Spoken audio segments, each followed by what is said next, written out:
Hello बच्चों, स्वागत है आपका एक बार फिर से हानु ग्लोबल स्टडीज़ पर। और मैं गौरव सिंह आपके साथ।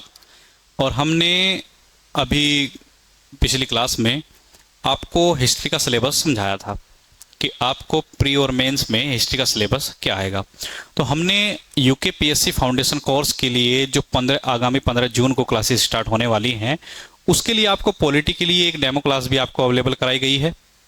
उसी के साथ हिस्ट्री की भी आपको एक डेमो क्लास अवेलेबल कराई जा रही है, ठीक है, ताकि आप मूल्यांकन कर सके कि चीज़ें कितनी बेहतर आपको मिलेंगी।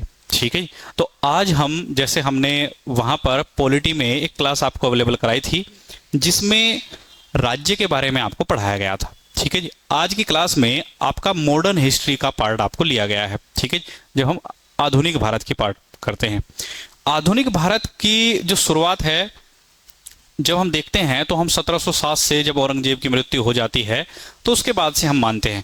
लेकिन जब हम यूरोपियों के आगमन की बात करते हैं तो उसको किस संदर्भ में देखते हैं उसके बारे में आज हम बात करेंगे। ठीक है, तो सबसे पहले हम यूरोपियों के आगमन की बात करते हैं। तो भारत में ऐसा कहा जाता है कि भारत में यूरोपियों का आगमन हुआ है।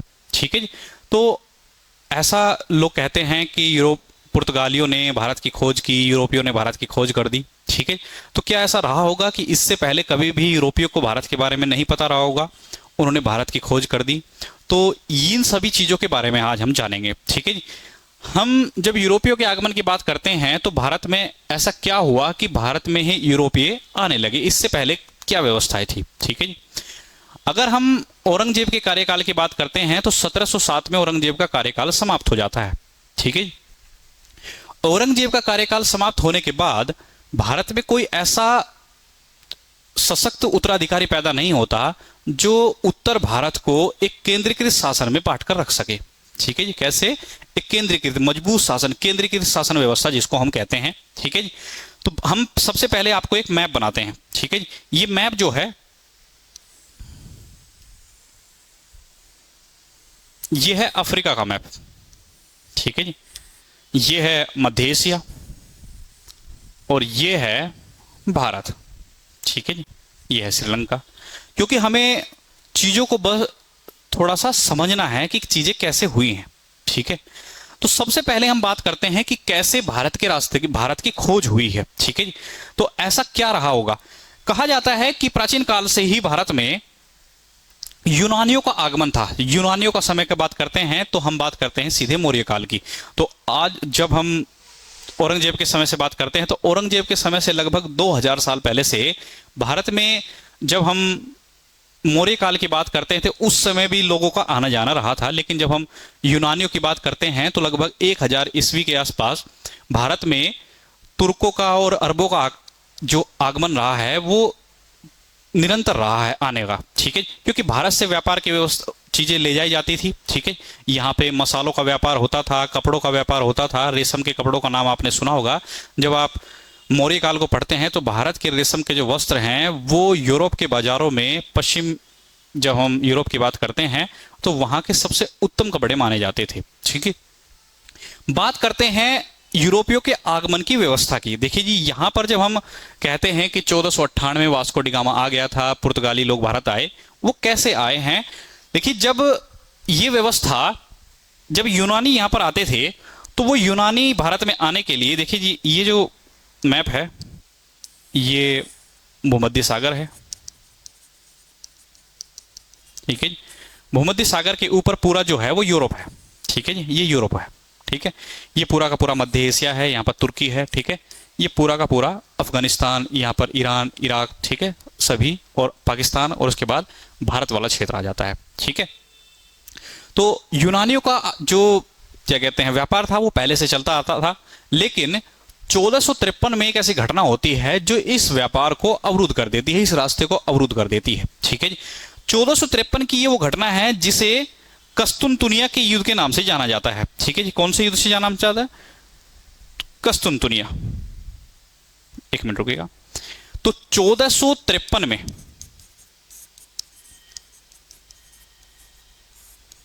कस्तुनतुनिया का युद्ध होता है।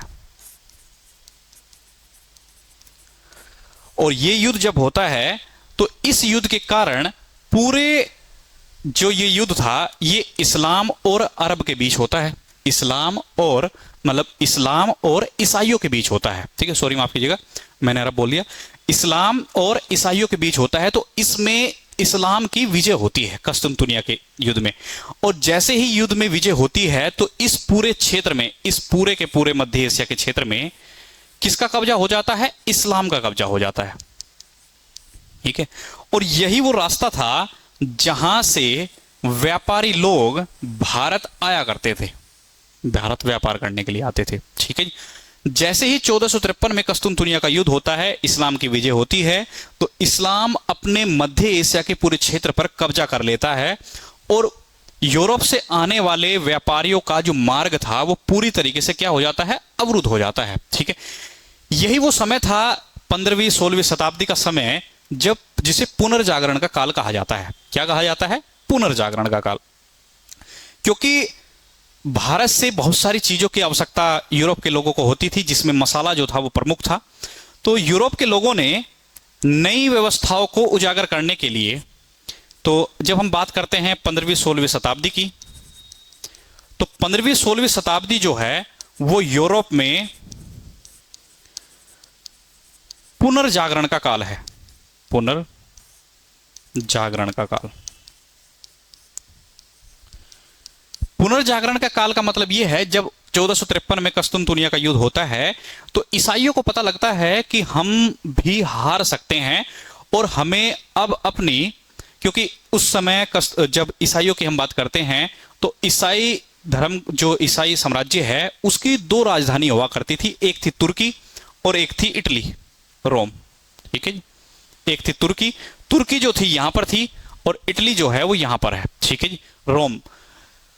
तुर्की पर इस्लामों का कब्जा हो जाता है और वो इस्लाम साम्राज्य में मिला लिया जाता है, और यूरोप से अरब को जाने के लिए, भारत जाने के लिए तुर्की जो है वो मीडिएटर की भूमिका निभाता है। ठीक है, इसीलिए यूरोप का मरीज भी कहा जाता है तुर्की को। ठीक है, तो तुर्की पर कब्जा हो जाता है और दो राजधानियां हुआ करती थी उस वक्त साम्राज्य की, ईसाई साम्राज्य की। जैसे ही इस पर कब्जा होता है तो यूरोप के लोगों को अपने अंदर झांकने का मौका मिलता है और वो नए काल की ओर बढ़ते हैं, वो और रिसर्च की ओर बढ़ते हैं। ठीक है, कहा जाता है कि इसी समय जब पुनर्जागरण का काल शुरू होता है तो उन्हें अपने ऊपर एक्सपेरिमेंट करने का मौका मिलता है और उन्हें और नई चीजें जानने का मौका मिलता है। इसी समय उन लोगों द्वारा दिक्सूचक यंत्र का आविष्कार किया गया। किसका किया गया? दिक्सूचक यंत्र, जिसको हम कंपास बोलते हैं। ठीक है जी, क्योंकि पुनर्जागरण का जो काल है इसी को नई चीजों के आविष्कार का काल कहा जाता है। तो इसी समय दिक्सूचक यंत्र का आविष्कार होता है, दिशाओं की सूचनाओं को प्राप्त करने का। और क्योंकि ये औद्योगिकीकरण का काल है, पुनर्जागरण का काल है, तो इसी समय पानी के जहाजों का निर्माण होता है, मजबूत पानी के जहाजों का निर्माण होता है। ठीक है जी, हवाओं की सटीकता का पता लगाया जाता है कि किस समय हवाएं किधर की ओर चलती हैं। तो पछुआ पवने, व्यापारिक पवने, ध्रुवीय पवने, इन सभी का आकलन किया जाता है। ठीक है, 1453 के बाद जैसे ही पुनर्जागरण के काल की शुरुआत होती है तो यूरोप के लोगों द्वारा नई नई चीजों का आविष्कार किया जाता है।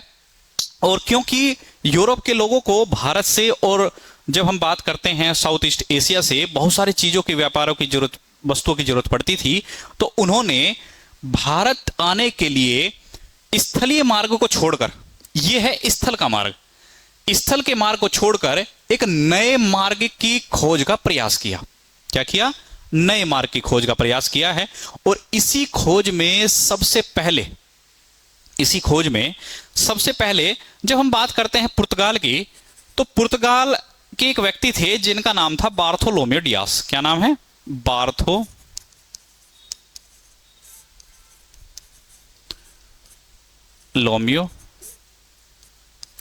डियास। इस व्यक्ति ने 1488 में केप वर्दे से होते हुए यहां पर साउथ अफ्रीका में एक बंदरगाह है जिसे केप ऑफ गुड होप के नाम से जानते हैं। किसके नाम से जानते हैं? Cape of Good Hope. ठीक है जी, इसको जानते हैं केप ऑफ गुड होप। ठीक है जी। कहा जाता है कि 1488 में बार्थोलोम्यू डियाज जो है वो एक बार पुर्तगाल से होते हुए यहां पर एक केप वर्दे आइलैंड है, केप वर्दे आइलैंड से होते हुए दक्षिण अफ्रीका के केप ऑफ गुड होप बंदरगाह तक आया था और उसके बाद वो वापस भी चला गया था। ठीक है जी। तो पुर्तगाल के ही व्यक्ति बार्थोलोम्यू डियाज को यहां तक का रास्ता तो मालूम था, लेकिन स्पेन के एक व्यक्ति थे जिनका नाम था कोलंबस। क्या नाम है? कोलंबस। तो 1488 में तो प्रयास किया ही है। किसने किया है? बार्थोलोम्यू डियाज ने। ठीक है। और ये कहां तक पहुंचे हैं? केप ऑफ गुड होप तक पहुंचे हैं। केप ऑफ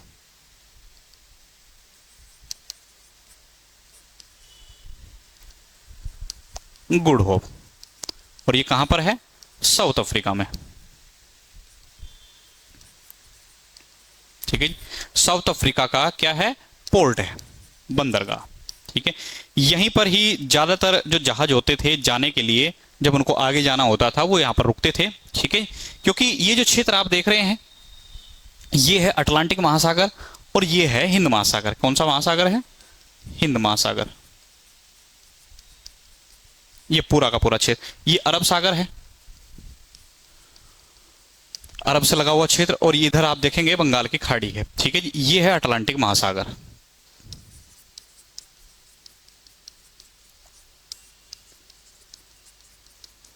ठीक है जी।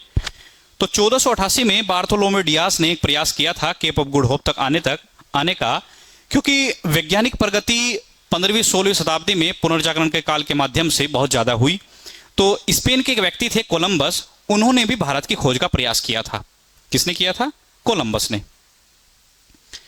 तो स्पेन के निवासी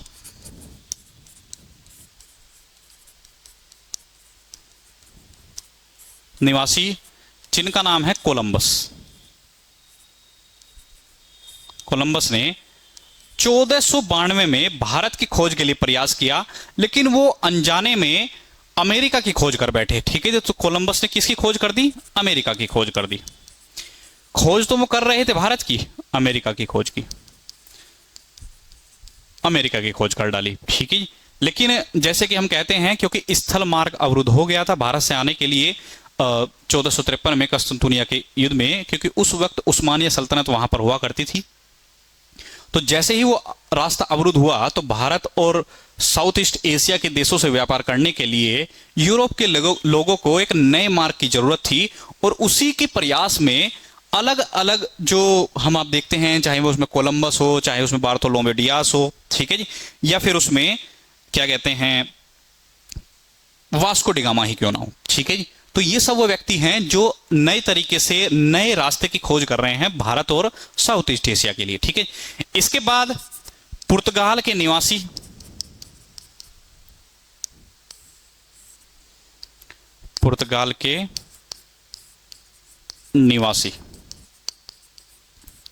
जिनका नाम है वास्को डिगामा।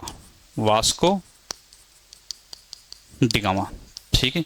वास्को डिगामा, वैसे तो कहीं कहीं पर आपको वास्को डिगामा लिखा हुआ मिलेगा। ठीक है जी। वास्को डिगामा ने 1498 में भारत का समुद्री रास्ते की खोज की। तो कई आपके कहेगा कि भारत की खोज की, तो वो शब्द जो है अधूरा है, क्योंकि उन्होंने भारत आने के लिए एक नए समुद्री मार्ग की खोज की थी। ठीक है। मैंने अभी आपको बताया था कि यहां तक का जो रास्ता है वो बार्थोलोम्यू डियाज जो है वो पहले ही जानते थे। ठीक है जी। तो यहां से पुर्तगाल से लेकर बार्थोलोम्यू डियाज की सहायता से यहां तक का रास्ता पता करते हैं, और यहीं पर he kept of Good hope पर ही वास्को डिगामा को एक व्यक्ति मिलते हैं जो गुजरात के व्यापारी होते हैं, जिनका नाम है अब्दुल मजीद। ठीक है जी। वो व्यापार करने का कार्य यही करते थे। तो वो यहां पर आए हुए थे। यहां से केप ऑफ गुड होप से यहां तक ले जाने का कार्य जो है वो अब्दुल मजीद करते हैं। किसको? वास्को डिगामा को। तो अब्दुल मजीद की सहायता से 1498 में डेट है 22 मई 1498 में। क्या है? 22 मई 1498 में। ठीक है, तो 22 मई 1498 में गुजरात के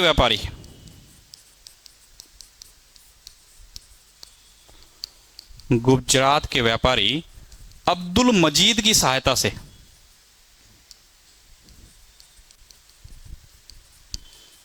से कहां पहुंचते हैं?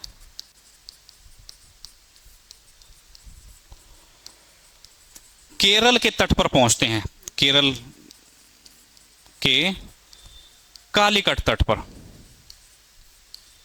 ठीक है जी, तो यहां पर आपको एक मैप दिखाया गया है जिसमें पुर्तगाली सबसे पहले वास्को डी गामा जो है अपने जहाजी बेड़े के साथ कहां पर दिख रहा है? केरल के कालीकट तट पर दिख रहा है। यहां पर एक शासक हैं, केरल के ही उस वक्त शासक हुआ करते थे, जिनकी उपाधि जो है जमोरिन है। क्या नाम है? जमोरी। देखिए जी, हमें एनसीईआरटी में भी और अन्य स्रोतों में भी शासक का नाम नहीं मिलता है, केवल शासक की उपाधि मिलती है। तो वास्को डी गामा जो है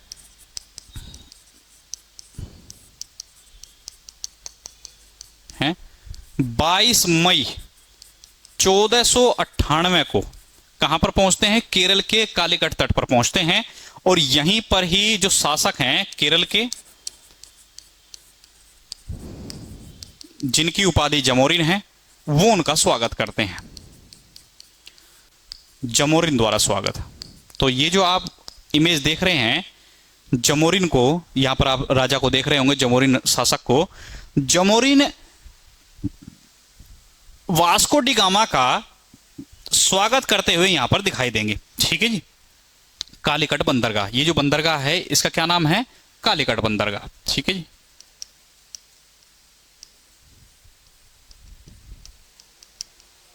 ठीक है, ये सब याद रखिएगा।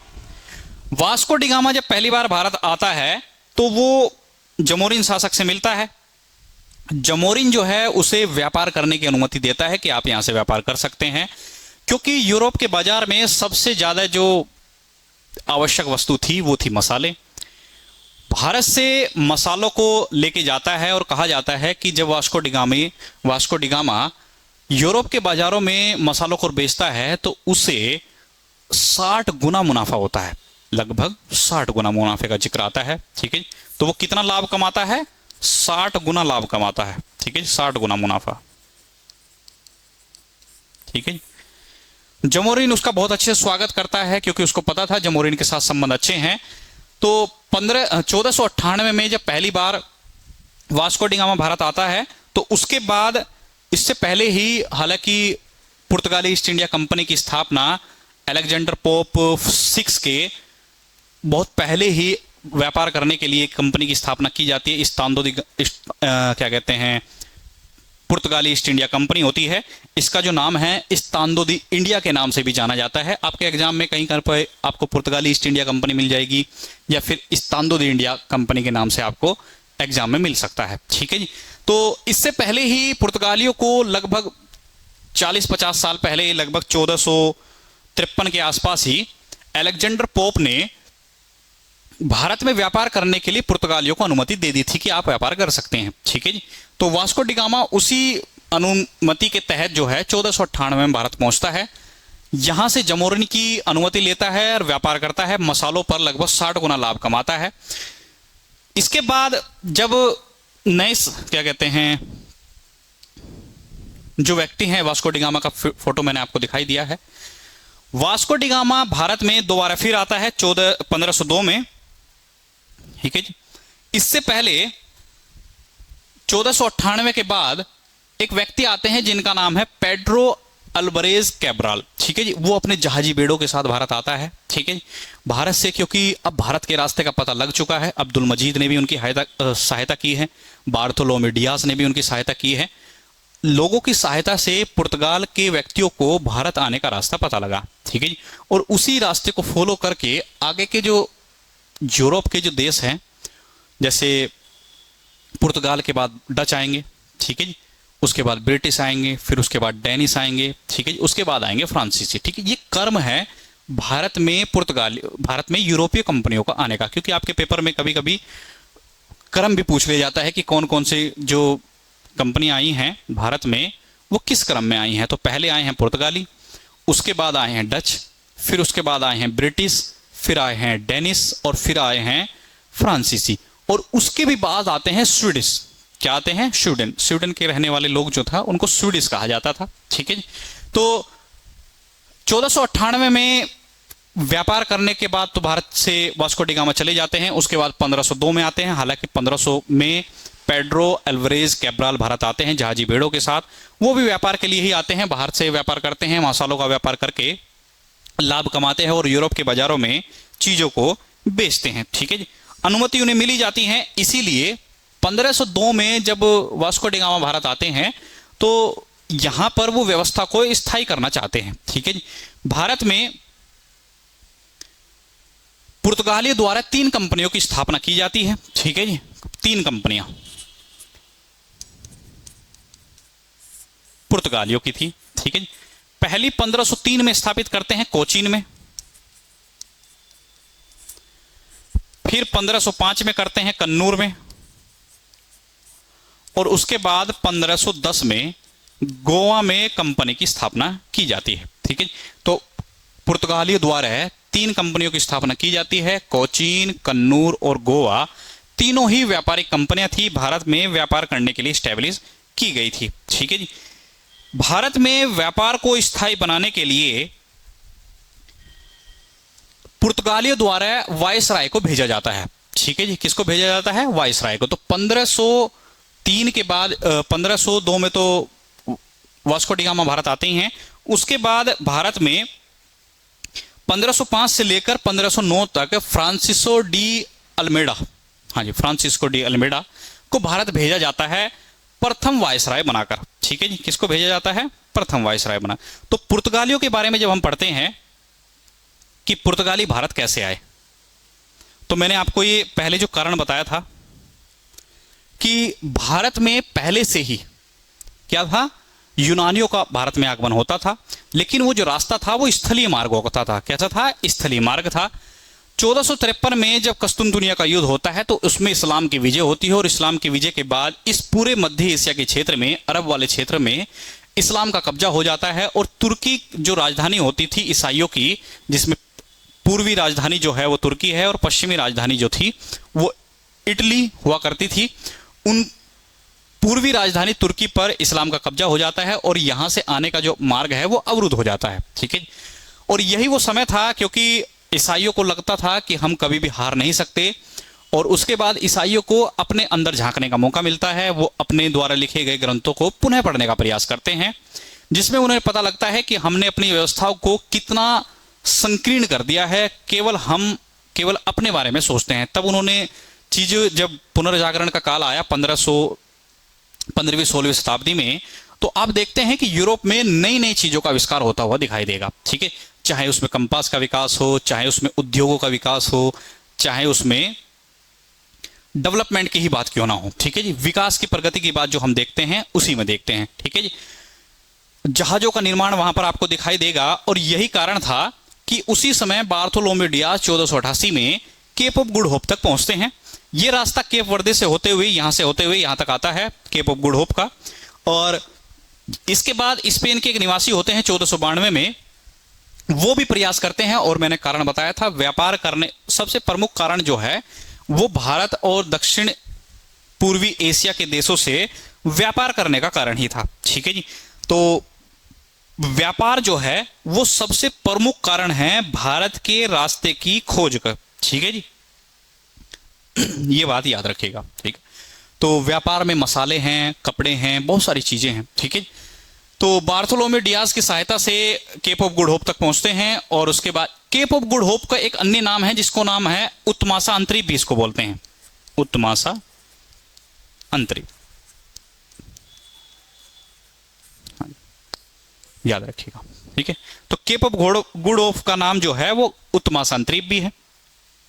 स्पेन के निवासी कोलंबस 1492 में प्रयास करते हैं भारत की खोज का, लेकिन वो अमेरिका की खोज कर बैठते हैं। ये खोज जो है ये कहते हैं एक्सीडेंटल खोज है एक तरीके की। ठीक है जी। अमेरिका की खोज, उन्होंने अमेरिका के खोजने का प्रयास नहीं किया था, ये एक इत्तेफाक से हुई खोज थी, ठीक है।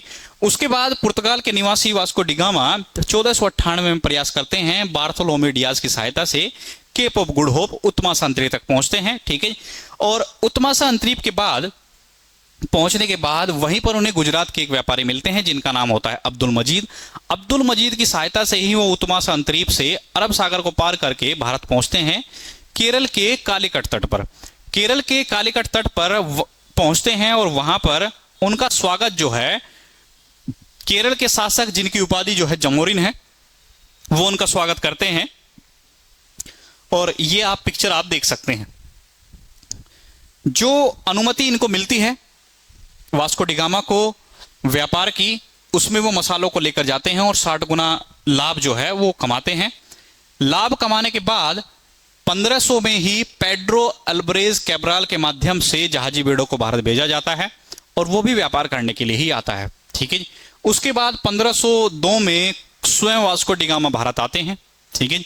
वो भी भारत में कंपनियों की स्थापना के लिए आते हैं कि व्यवस्था को स्थायी कर दिया जाए। तो 1503 में कोचीन, 1505 में कन्नूर, 1510 में गोवा, अलग अलग शासकों के कार्यकाल में आपको भारत में कंपनियां स्थापित होती हुई दिखाई देंगी। ये व्यापार करने वाली कंपनियां हैं, ठीक है। उसके बाद जो पहले शासक हैं, पहले जो पुर्तगाली वायसराय हैं, कि व्यापार को स्थायी करने के लिए पुर्तगालियों ने अपने प्रथम वायसराय को भेजा जिसका नाम था फ्रांसिस्को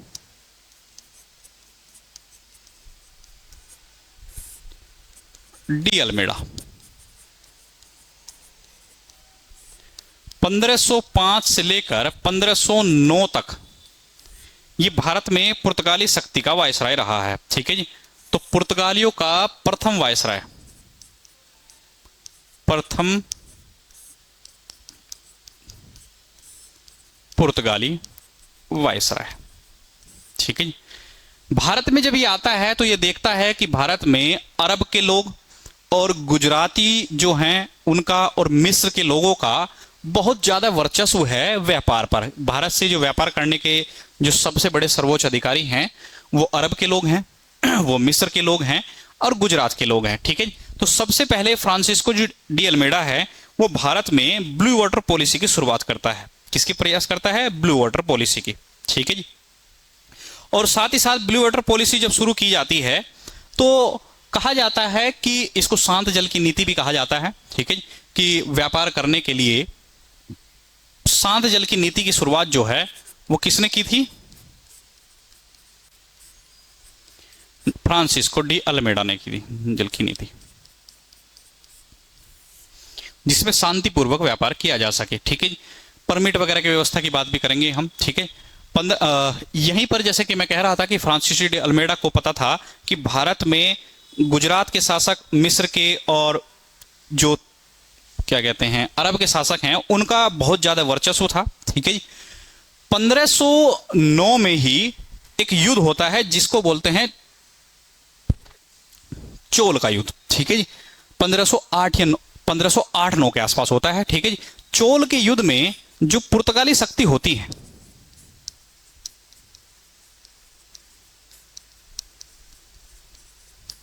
ठीक है, 1508-9 चोल के युद्ध में पुर्तगाली शक्ति फ्रांसिस्को डी अल्मेडा जो होता है वो गुजरातियों को, अरब के लोगों को, मिस्र के लोगों को, जिसमें महमूद बेगड़ा भी होता है, उनको एक साथ हरा देता है और जिससे पुर्तगालियों की जो सत्ता है वो मजबूत हो जाती है, ठीक है जी। इसके बाद फ्रांसिस्को डी अल्मेडा के बाद भारत में एक नए वायसराय को भेजा जाता है जिसका नाम होता है अल्बुकर्क। क्या नाम होता है? Alfonso de Albuquerque. ये दूसरे वायसराय थे भारत में जिन्होंने गोवा को अपनी शक्ति का केंद्र बनाते हैं, ठीक है जी। बीजापुर के शासक आदिल शाह से इसको छीन लेते हैं 1509 में। अल्बुकर्क जो होते हैं, अल्फांसो डी अल्बुकर्क, इन्हीं को भारत में पुर्तगाली शक्ति का वास्तविक संस्थापक कहा जाता है। वास्तविक संस्थापक का मतलब ये है कि आपने जैसे फ्रांसिस्को डी अल्मेडा के बारे में हम पढ़ते हैं तो फ्रांसिस्को डी अल्मेडा जो है वो उस चीजों को शुरू करते हुए दिखाई देंगे, लेकिन स्थायित्व की जो परिकल्पना है, स्थायित्व की जब हम बात करते हैं तो उसकी जो शुरुआत है वो की है अल्फांसो डी अल्बुकर्क ने। ऐसा इसलिए है क्योंकि जैसे ही वो 1509 में गोवा को जीतते हैं तो 1510 में उसको अपनी सत्ता का केंद्र बना देते हैं। ठीक है, हालांकि नीनो डी कुनो के समय में उसको गोवा की राजधानी भी गोवा को पुर्तगाली साम्राज्य की राजधानी भी घोषित कर दिया जाता है। ठीक है जी, लेकिन हम बात कर रहे हैं गोवा की। गोवा उस समय बीजापुर के शासक आदिल शाह के अधीन हुआ करता था, और अल्बुकर्क जैसे ही सत्ता में आते हैं तो वो उसको अधीन मतलब युद्ध के माध्यम से जीत लेते हैं, छीन लेते हैं उनसे। ठीक है, और गोवा को ही शक्ति का केंद्र बना देते हैं। यहीं पर ही अल्बुकर्क जो होते हैं वो भारत में पुर्तगालियों को भारतीय महिलाओं से शादी करने का आमंत्रण देते हैं। वो कहते हैं कि अगर आपको रहना है यहाँ पर तो आप भारतीय महिलाओं से शादी कर लीजिए, और जैसे ही कोई भी व्यक्ति वैवाहिक संबंध में बन जाता है तो वो अपने फिर घर की ओर नहीं लौटता है, वो अपने बीवी बच्चों के साथ यहीं पर रहने का प्रयास करता है। इसलिए आप देखते हैं कि जो प्रथम पुर्तगाली शक्ति है उसमें अल्फांसो डी अल्बुकर्क जो हैं वो भारत में पुर्तगाली सत्ता को मजबूत करते हुए दिखाई देते हैं। ठीक है जी, और इन सभी चीज़ों के बारे में जब हम पढ़ते हैं तो साथ ही साथ जो हमने बताया था नीना डी कुनो के समय में पुर्तगालियों की राजधानी बना दी जाती है गोवा को। ठीक है, कार्टेज पत्ती भी लागू की जाती है। भारत में तंबाकू, आलू, टमाटर इन सभी की खेती करने की शुरुआत जो है वो पुर्तगालियों ने ही की है। ठीक है, क्योंकि ये आपकी एक बेसिक क्लास है, इसमें आपको लिखाने का कार्यक्रम जो है वो हमने स्किप किया है। हमारा प्रयास है कि आपको चीज़ें ज़्यादा से ज़्यादा बताई जाएं। ठीक है, तो हमने आपको जितनी ज़्यादा चीज़ें हो सकती हैं इन क्लास के माध्यम से वो बताने का प्रयास किया है। ठीक है जी, और क्योंकि आपकी जो क्लास है वो प्री प्लस मेंस के माध्यम से चलती है, तो इसी में जब हम पुर्तगालियों के बारे में पढ़ते हैं तो हम ये भी पढ़ते हैं कि पुर्तगालियों ने भारत को क्या दिया। ठीक है जी, उन सब चीज़ों पर भी बात करते हैं, लेकिन यहाँ पर शॉर्टकट में माध्यम से अगर मैं आपको बताऊं, जैसे कि मैंने कहा था कि भारत में यूरोपीय शक्ति जो हैं, तो पहले मैंने आपको बताया था कि पुर्तगाली भारत में आए, उसके बाद भारत में आने वाले शक्ति जो हैं वो है डच। कौन है? डच। उसके बाद है ब्रिटिश, उसके बाद है डेनिस, और उसके बाद है फ्रांसीसी, और इसके भी बाद आते हैं स्वीडिश। ठीक है जी, स्वीडिश स्वीडन के रहने वाले। ठीक है, लेकिन आपके पेपर में शुरू के 4 में पुर्तगाली, डच, ब्रिटिश, डेनिस और फ्रांसीसी से ही काम हो जाता है। ठीक है, इसको आप इस तरीके से याद कर सकते हैं। इसकी एक ट्रिक है, पी डी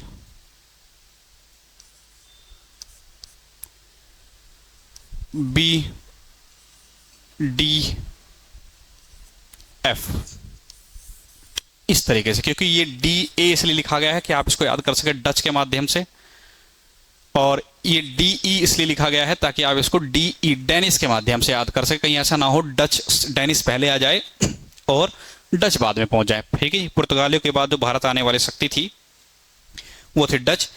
हॉलैंड के निवासी जो वर्तमान में नीदरलैंड है वहां के निवासी थे। ठीक है, भारत में पहुंचे थे। पुर्तगाली जो डचों के बाद पहुंचे 1596 में हाउल्टमैन जो होते थे वो सबसे पहले सुमात्रा आइलैंड पर पहुंचे थे। ठीक है, तो आज की क्लास में केवल इतना ही हमने आपको एक छोटा सा ओवरव्यू देने का प्रयास किया है। ठीक है, क्योंकि अगर मैं पूरी क्लास की बात करूं तो पूरी क्लास में जो है इसके पूरे ओवरव्यू को, जैसे कारण मैंने आपको बताए, तो उनको कारण को लिखाना। ठीक है, क्यों आए हैं, क्योंकि आपके पेपर में पहला क्वेश्चन यही होता है कि यूरोपियों के आगमन के कारण क्या थे। तो ये मैंने जो सबसे शुरू में आपको बताया ये यूरोपियों के आगमन के कारण थे। ठीक है, फिर वो भारत में जो आ रहे हैं वो कौन सी शक्तियां हैं, जैसे पुर्तगालियों के बारे में बात की, पुर्तगालियों के बारे में हमने चीजें बताई कि आपको कैसे कैसे चीजें हुई। ठीक है, कौन से वो शासक थे, फिर हमने आपको 2 वाइसराय के नाम भी बताए, जिसमें फ्रांसिस्को डी अल्मेडा का नाम बताया और अल्फांसो डी अल्बुकर्क का नाम बताया। नीनो डी कुन्हा का नाम भी मैंने आपको बताया, जिसमें गोवा को राजधानी बना दिया जाता है बाद में। ठीक है, भारत में पुर्तगालियों ने क्या क्या दिया, कार्टेज पत्ती की शुरुआत की है, ब्लू वाटर पॉलिसी है। ठीक है, गोथिक शैली की शुरुआत है, और साथ ही साथ खेती के विकास की बात करते हैं जिसमें टमाटर है, आलू है। ठीक है, इन सभी की खेती की जो शुरुआत है वो पुर्तगालियों ने ही भारत में की है। तंबाकू की शुरुआत जो है वो भी भारत में इन्होंने ही की है, ठीक है जी। उसके अलावा जब हम अल्बुकर्क की बात करते हैं तो अल्बुकर्क जो है वो भारत में किस तरीके से सत्ता को मजबूत करता हुआ दिखाई देता है उसके बारे में हमने बात की, ठीक है। जैसे मैंने कहा कि जो पुर्तगाली सत्ता है उसकी वास्तविक जो संस्थापक है वो अल्बुकर्क है, क्योंकि उसने भारत में पुर्तगाली लोगों को वैवाहिक संबंध स्थापित करने की बात कही और उनको यहीं पर रहने के लिए कहा, ठीक है, कि आपको बार बार अपने देश जाना पड़ता है, इससे अच्छा होगा कि आप वहीं पर शादी कर लीजिए, ठीक है। धर्म के प्रति जब हम देखते हैं तो कठोर नीति लागू करते हुए दिखाई देते हैं पुर्तगाली, ठीक है। इसके बारे में फिर कभी बात करेंगे, लेकिन आज के लिए इतना ही, ठीक है। तो जय हिंद। ये आपकी डेमो क्लास थी और अगर आपको ये डेमो क्लास पसंद आती है तो हमने आपका कॉन्टैक्ट नंबर दिया हुआ है, ठीक है जी। आप कॉन्टैक्ट नंबर के माध्यम से हमसे कोऑर्डिनेट कर सकते हैं, ठीक है। ये केवल हिस्ट्री के यूरोपीय आगमन का एक छोटा सा पार्ट था जो आपको ओरली बताया गया है, मैप के माध्यम से चीजें बताई गई हैं, ठीक है। हालांकि इसमें बहुत सारी चीजें हैं अभी भी और भी, ठीक है, जिस पर बात करनी बाकी है, ठीक है। तो मिलते हैं नेक्स्ट क्लास में, आज के लिए इतना ही। जय हिंद।